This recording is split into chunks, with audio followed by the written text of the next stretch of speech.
J'ai eu la grâce de partager avec vous ce matin une méditation, pour ne pas dire une parole,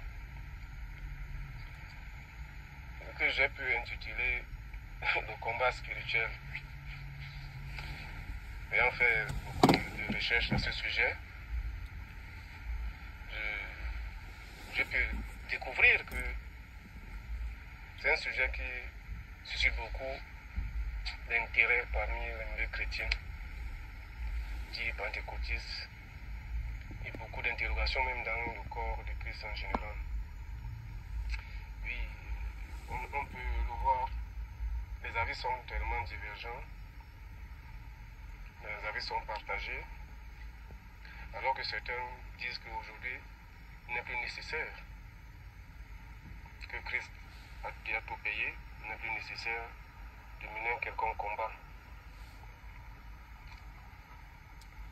D'autres ne jurent que par le combat spirituel, en justifiant le manque de versets significatifs dans le fait de ne pas avoir mené ce combat. Mais je voulais nous inviter à lire le livre de 2 Corinthiens 10. 2 Corinthiens 10. Oui.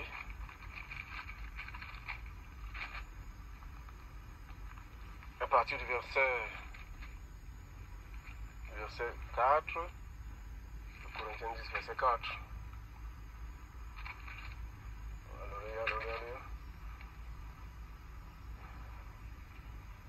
Car les armes avec lesquelles nous combattons ne sont pas charnelles, mais elles sont puissantes par la vertu de Dieu pour renverser des forteresses.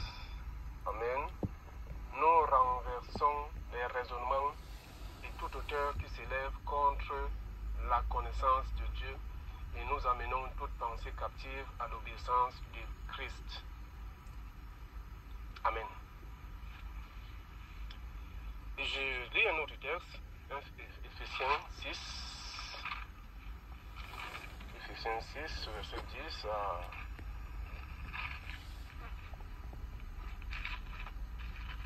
Ephésiens 6. Ephésiens 6, à partir du verset 10. Au reste, fortifiez-vous dans le Seigneur et par sa force toute puissante, revêtez-vous de toutes les armes de Dieu, afin de pouvoir tenir ferme contre les ruses du diable, car nous n'avons pas à lutter contre la chair et le sang, mais contre les dominations, contre les autorités, contre les princes de ce monde du ténèbres, contre les esprits méchants dans les lieux célestes. C'est pourquoi prenez toutes les armes de Dieu, afin de pouvoir résister dans le mauvais jour et tenir ferme après avoir tout surmonté. Tenez donc ferme. Amen. Amen. Et nous pouvons comprendre à la lecture de ce texte. Le combat est réel. Il est imminent. Il est évident. Que c'est un combat vraiment réel et qu'il faut mener. Puisque il y a un mot qui est relevé dans ce verset. Nous n'avons pas lutté, les armes que nous utilisons ne sont pas charnelles. Et d'autres disent, nous n'avons pas lutté contre la chair et le sang. C'est-à-dire ce qui est visible, c'est-à-dire ce qui est physique, ce qui s'appuie sur nos sens naturels. Donc l'opposé étant donc, bien entendu, ce qui est invisible et spirituel. Mais faisons un détour d'abord, bien aimé, en rappelant que l'histoire d'Israël présente vraiment beaucoup de ressemblances à celle de l'Église aujourd'hui. Parce que beaucoup d'événements sont survenus dans l'histoire de ce peuple qui peuvent nous aider à comprendre ce qui se passe. Oui, vraiment ce qui se passe dans la vie du chrétien aujourd'hui. Bon, on peut citer, ramasser comme ça, hein, la sortie de l'Égypte, bon, qui peut s'assimiler à la sortie du monde. On peut voir la traversée de la mer Rouge, oui, qui peut s'assimiler au baptême. La colonne du feu et de nuée, c'est-à-dire la direction de l'Esprit, du Saint-Esprit aujourd'hui. On peut voir Canaan, qui est la promesse. On voit un peu, c'est un combat que Israël, qui sort de l'Égypte, doit mener. Lorsque nous lisons le texte de Exode 3, dans le texte d'Exode 3, oui, Exode 3, qu'est-ce qu'il dit là-bas? Le Seigneur dit, à partir du verset 7, 8, Exode 3, 7, 8, il dit, l'Éternel dit, j'ai vu la souffrance de mon peuple qui est en Égypte, et j'ai entendu les cris que lui font pour ses oppresseurs, car je connais ses douleurs. Je suis descendu pour le délivrer de la main des Égyptiens et pour le faire monter de ce pays de ce pays dans un bon et vaste pays, dans un pays où coule le lait et le miel, dans les lieux qu'habitent les Cananéens, les Hittiens, les Amoriens, les Phérésiens, les Éviens et les Jébusiens. Amen. Bien, nous comprenons bien, amis, en lisant ce passage, que Dieu promet de faire sortir son peuple d'Égypte pour l'emmener dans un pays où coule le lait et le miel. Certes, oui, et ce qui est vrai, mais aussi dans un pays qui était déjà habité par d'autres peuples, qu'on a pu citer, c'est-à-dire les Hittiens, les Amoriens, les Phérésiens, les Éviens, les Jébusiens. Bref, ce pays était habité par d'autres peuples. Alors, à moins que vraiment que le Seigneur n'ait mis dans le cœur de ces peuples de quitter leur maison à la vue des Israélites, ce qui n'était pas le cas, parce que ils devaient les recevoir soit en hostilité, bien sûr en hostilité pour se défendre. Et à ce moment, Israël devait donc conquérir ce pays en combattant ces peuples pour pouvoir s'y installer. C'est d'ailleurs, on peut dire que c'est d'ailleurs le refus d'Israël de combattre qui les a menés à errer pendant 40 ans dans le désert. Pendant 40 ans dans le désert. Pourquoi? Parce qu'à un moment donné, dans Nombre 13 et Nombre 14, je vais lire juste Nombre 14, verset 25. Dans Nombre 14, verset 25, mais cette histoire commence bien dans Nombre 13, dans Nombre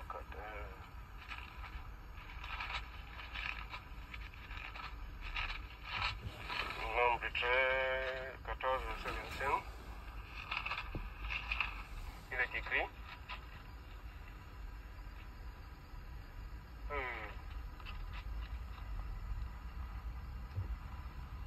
l'Éternel parle à Moïse et à Aaron et dit,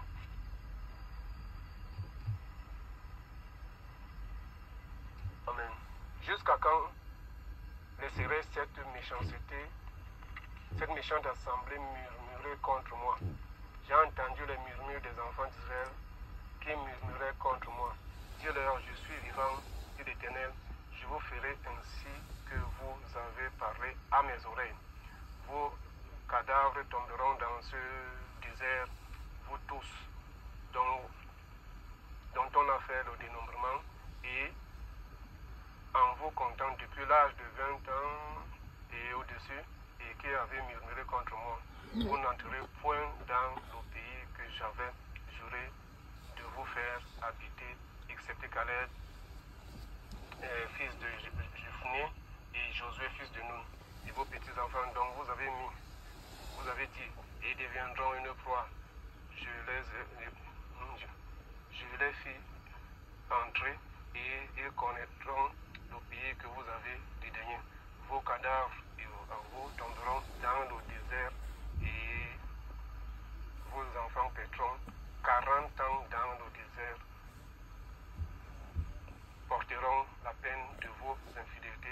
jusqu'à ce que vos cadavres soient tous tombés dans le désert. Amen. J'étais déjà au verset 32, mais si je remonte au verset 25, qu'est-ce que Dieu dit? Les Amalécites et les Cananéens habitent la vallée. Demain, tournez-vous et partez pour le désert dans la direction de la mer Rouge. Donc, vous voyez, après que Dieu, Moïse, a envoyé les espions pour aller prospecter ce pays, ils sont venus avec des rapports. 10 ont donné des rapports qui ont découragé parce qu'ils ont vu des géants, alors que 2 ont compris que non, quelle que soit l'apparence de ces géants, c'est Dieu qui va les faire entrer dans ce pays. Et à ce moment, le peuple serait encouragé par ces paroles. Malheureusement, le peuple a choisi de plonger dans les pleurs, dans les murmures, regrettant pourquoi on les a fait sortir de l'Égypte et ils viennent mourir dans le désert. Bien aimé, c'est encore le comportement de l'Église aujourd'hui. Lorsque nous faisons face à certaines difficultés, au lieu de nous rappeler de ce que Dieu a fait pour nous faire sortir de l'esclavage, on se rappelle, on voit plutôt les obstacles qui sont devant de nous parce que nous n'avons pas, nous ne voulons pas utiliser des armes qu'il met à notre position. Lisons encore dans le livre de Juges 3, verset 1. Dans le livre de Juges 3, verset 1, oui, bien aimé, vraiment, cette histoire doit nous interpeller, l'histoire d'Israël, vraiment, dans le désert et même dans sa conquête de ce pays Canaan. C'est exactement l'histoire de l'Église aujourd'hui, dans le moindre détail. Je vais dire Juge 3, verset 1, il est écrit: voici les nations que l'Éternel laissa pour éprouver par elles Israël, tous ceux qui n'avaient pas connu toutes les guerres de Canaan. Amen. Donc, ils sont entrés à Canaan, ils sont installés, mais toutes les nations n'ont pas été chassées. Le Seigneur a même permis que d'autres nations y demeurent autour d'Israël, parce qu'en entrant dans ce pays de Canaan, il y avait une génération qui n'avait pas connu la guerre. C'est-à-dire tous ceux qui sont nés dans le désert et qui sont entrés à Canaan n'ont pas connu la guerre. Il fallait que le Seigneur les éprouve. Rappelons de ce que nous avons lu tout à l'heure dans le livre des autres, où le Seigneur a dit: vous n'allez pas entrer, vous serez tous morts dans le désert. Il n'y a que vos enfants que vous avez dit seront exposés, ce sont eux qui vont entrer dans Canaan. Et ce sont eux-là qui ont donc pris possession de Canaan, mais le Seigneur va les éprouver. Parce que ça a été très facile pour eux d'entrer dans ce pays. Et maintenant, il va falloir qu'ils réalisent effectivement ce que c'est que la vie. Donc nous pouvons dire que de ce passage, nous voyons comment Dieu vraiment montre que vivre la promesse se mérite, se s'obtient et se maintient dans le combat. Dieu ne nous a jamais fait de promesses qui ne nécessitent pas notre effort, voilà, notre effort personnel, voilà les efforts de notre part. Donc bien que le combat d'Israël, bien sûr, le combat d'Israël soit physique, de notre spirituel, mais c'est un principe auquel Dieu ne déroge pas. Dieu ne change pas de principe. Il faut combattre. Nous comprenons donc que le combat spirituel s'impose à nous. Mais le vrai problème que je voulais souligner ce matin, c'est quoi dans le combat spirituel? Israël a fait le combat physique. Nous sommes aujourd'hui exposés à un combat spirituel. C'est quoi le combat spirituel? Bien aimé, en regardant dans certains dictionnaires, j'ai pu découvrir qu'en fait le combat spirituel est la capacité à mener des combats contre des forces invisibles qui essaient d'influencer nos vies et de contrôler notre avenir. Et, bien entendu, nous comprenons que tout est spirituel. Donc ça veut dire que s'il faut, comme on l'a dit tout à l'heure dans le texte de 2 Corinthiens, les armes ne sont pas charnelles. mais elles sont puissantes. Les armes sont charnelles, ne sont pas charnelles, mais elles sont très très puissantes pour renverser, pour détrôner. Et quelles sont donc ces armes? Avant des armes, nous devons d'abord identifier nos ennemis. Quels sont nos adversaires? Quels sont nos ennemis? On peut les regrouper en trois. Pour regrouper nos ennemis en trois. Le premier ennemi, c'est les désirs de la chair. Les désirs de la chair qui sont contraires à ceux de l'esprit. Ça, on peut le lire dans Galates 5, verset 18 à 22. Dans ces désirs de manger, et quand tu n'as pas de quoi manger, tu vas certainement chercher à voler. Voilà un combat auquel tu es exposé. Désir d'avoir, de connaître le sexe opposé, même si tu n'es pas marié, ce désir se soulève, il faut le combattre. C'est pourquoi beaucoup y tombent, parce que on ne comprend pas que c'est un combat. Même parmi les enfants de Dieu, on n'est pas marié, mais on va à tout prix avoir une relation sexuelle avec le sexe opposé. On ne comprend pas que c'est un combat qu'il faut mener et qu'il faut remporter. Le désir de satisfaire certains besoins, alors que tu es un salarié, tu te dis que ton salaire ne parvient pas à couvrir tes besoins, alors il faut tricher, alors il faut pratiquer la corruption pour arrondir les bords. C'est un combat qu'il faut mener au quotidien.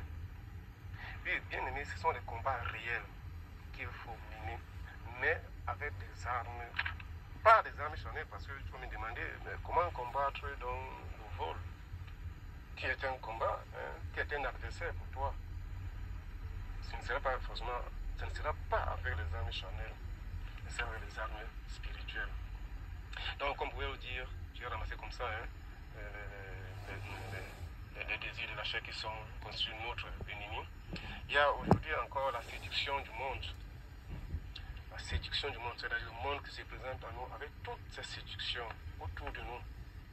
Nous sommes envahis aujourd'hui par toutes les choses qui attirent notre attention, qui voudraient nous empêcher de marcher dans la sanctification. Les yeux qui voient, les oreilles qui entendent des musiques et tout ce qui nous entoure, ça c'est des combats réels mais spirituels qu'il faut mener. Et nous avons la tentation du diable. Voyez-vous, Jésus lui-même, notre Seigneur, a été tenté dans Matthieu 4 à 3 reprises. Et le combat n'était pas physique, il était spirituel, mais c'était un combat. Donc rappelons que ces trois ennemis qui nous entourent, dans lesquels nous vivons, ont pour un seul rôle, avec des stratégies différentes, c'est de nous faire tomber, c'est de nous renverser, c'est de nous rendre odieux à Dieu, c'est de nous rendre désagréables à Dieu. Le combat est réel, comme je le dis. Il est spirituel, bien entendu. Alors il faut utiliser les armes spirituelles. Et ces armes, comme beaucoup le savent déjà, on va les trouver dans le livre d'Éphésiens 6. Qu'est-ce que nous venons de lire la suite? Je me suis arrêté à un niveau pour présenter déjà que le combat est réel, mais il n'est pas physique, il est spirituel. Alors là, nous devons utiliser des armes spirituelles. Et ces armes, on va bien sûr les trouver dans le livre d'Éphésiens, comme je l'ai dit, chapitre 6. Donc à partir de ce verset, c'est pourquoi prenez toutes les armes de Dieu afin de pouvoir résister dans les mauvais jours. Bon, là, verset 14 dit, tenez donc ferme, ayant pour avoir la vérité, ayant la cuirasse de la justice, ayant le zèle de l'évangile, de la paix, prenez par-dessus tout, par-dessus tout, cela le bouclier de la foi, avec lequel vous pourrez éteindre tous les traits enflammés du malin. Prenez aussi le casque du salut, et du Saint, de l'Esprit, qui est la parole de Dieu. Faites en tout temps par l'Esprit toutes sortes de prières et de supplications. Veillez à cela avec une entière persévérance et priez pour tous les saints. Voilà le combat que nous menons, bien aimés. Donc aujourd'hui on parle de combat spirituel. Nous allons voir. Je me souviens un jour, alors que je faisais mon activité de moto, il y a cela 4 ans aujourd'hui, je suis sorti très tôt. Je me suis retrouvé dans un carrefour à Aqua, carrefour des églises. J'ai remarqué qu'il y avait en fait beaucoup de personnes qui prenaient la même direction, avec des balais en main. Ils allaient vers Mobile, Bonacouang, là-bas. Bon, par curiosité, je me suis approché, je dis, mais faites quoi avec les balais à cette heure-ci? Ils vont à l'église. C'est pour nettoyer l'église? Non, non, non, non. On doit chasser le gouvernement. On doit les balayer. On doit balayer le gouvernement. C'est pourquoi l'apôtre, je ne sais pas son nom, nous a ordonné d'apporter des balais parce qu'on doit balayer le gouvernement. Donc, vous voyez, c'est un combat bien sûr, mais là on est en train d'utiliser un élément physique pour aller balayer le gouvernement. C'est l'hérésie dans laquelle beaucoup d'églises sont tombées aujourd'hui. Beaucoup d'églises sont tombées dans cette hérésie. C'est-à-dire on utilise des armes physiques pour mener un combat spirituel. Alors que nous avons les armes que Dieu nous donne dans sa parole. C'est-à-dire quoi? La vérité, la justice, la proclamation de l'évangile de la paix, la foi, le salut, c'est-à-dire l'assurance du salut, la parole de Dieu, la prière. Et comme nous l'avons lu dans 2 Corinthiens tout à l'heure, ce sont des armes qui sont efficaces, très efficaces pour renverser quoi? Les raisonnements. Pour renverser les raisonnements, renverser tous les autorités spirituelles, renverser sont des armes très très efficaces, bien aimés. C'est ce que nous disions.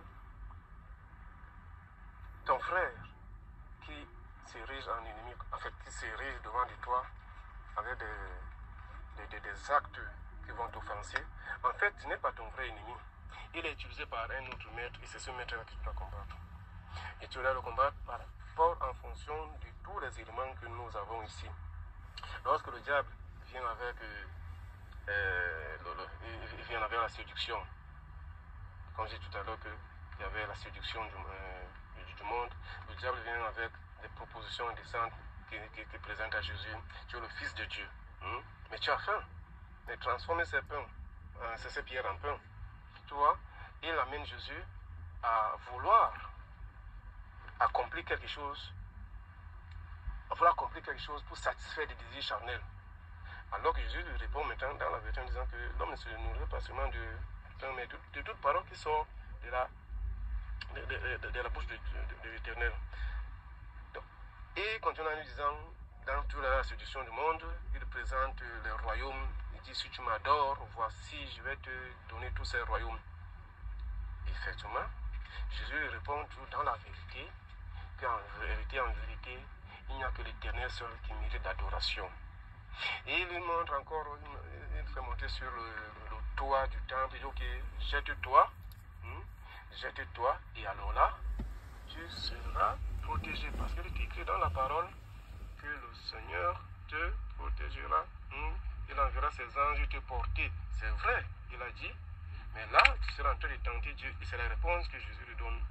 Tu ne tenteras point l'Éternel ton Dieu. Ce sont des combats réels qui sont suscités dans notre esprit afin que nous tombions. Et nous tombions pourquoi? Parce que nous voulons écouter une autre parole qui est hors de la parole de Dieu. Et c'est ce qu'Adam et Ève ont subi dans le jardin. Ils ont écouté une autre parole en dehors de la parole qui était donnée par Dieu. Bien aimé, lorsque nous parlons de combat spirituel, il ne s'agit pas de lancer le feu, c'est par là que je vais chuter. Il ne s'agit pas de renverser, lancer le feu. Il ne s'agit pas de déraciner, je ne sais pas quoi, les hôtels avec nous détruisons. Il s'agit de dire, de vivre dans la vérité, de vivre dans la justice, de proclamer l'évangile de la paix, de marcher avec la foi, sans laquelle personne ne peut être agréable à Dieu. d'avoir l'assurance de notre salut. Alors lorsque le diable viendra te dire, tu crois vraiment que tu es sauvé, tu dis, tu m'as dit, crois et tu seras sauvé. Et c'est cette parole en laquelle je crois. Tu vas déclarer des paroles de Dieu, et c'est celle que, parce que la parole de Dieu est puissante, dans Hébreu 4, verset 7, il est écrit, non, Hébreu 4,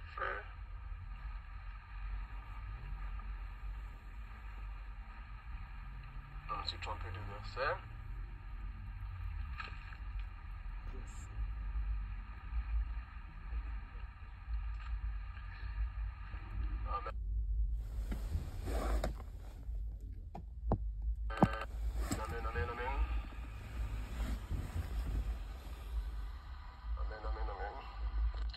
La parole m'est échappée, mais nous voulons parler des instants de prière également, toujours prier et toujours prier.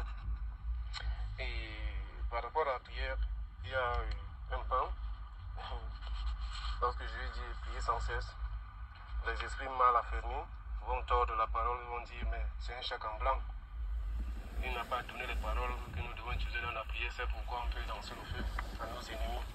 Et tout le temps, il a dit, priez pour vos ennemis, bénissez ceux qui vous maudissent, bénissez ceux qui vous persécutent, priez pour eux. On comprend donc que la prière qui est la question aussi, c'est ne pas rendre le mal pour le mal, mais de prier effectivement que le Seigneur, qui est miséricordieux, saisisse ces personnes qui sont utilisées par le monde des ténèbres pour nuire l'avancée des enfants de Dieu, qui eux aussi deviennent des enfants de Dieu.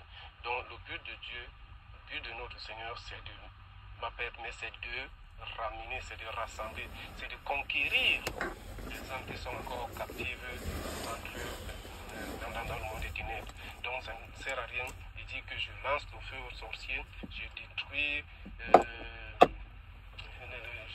je lance le feu aux sorciers. Non, ce n'est pas le sorcier dont il est question ici. Il est la question de le délivrer de la captivité, de la sorcellerie, pour qu'il soit récupéré et entrer dans la maison du Seigneur. Bien aimé, les ennemis contre lesquels nous menons les combats sont réels, mais ne sont pas physiques. C'est pour cela que nous devons utiliser les armes spirituelles que nous avons pu énumérer dans ce passage de Ephésiens 6.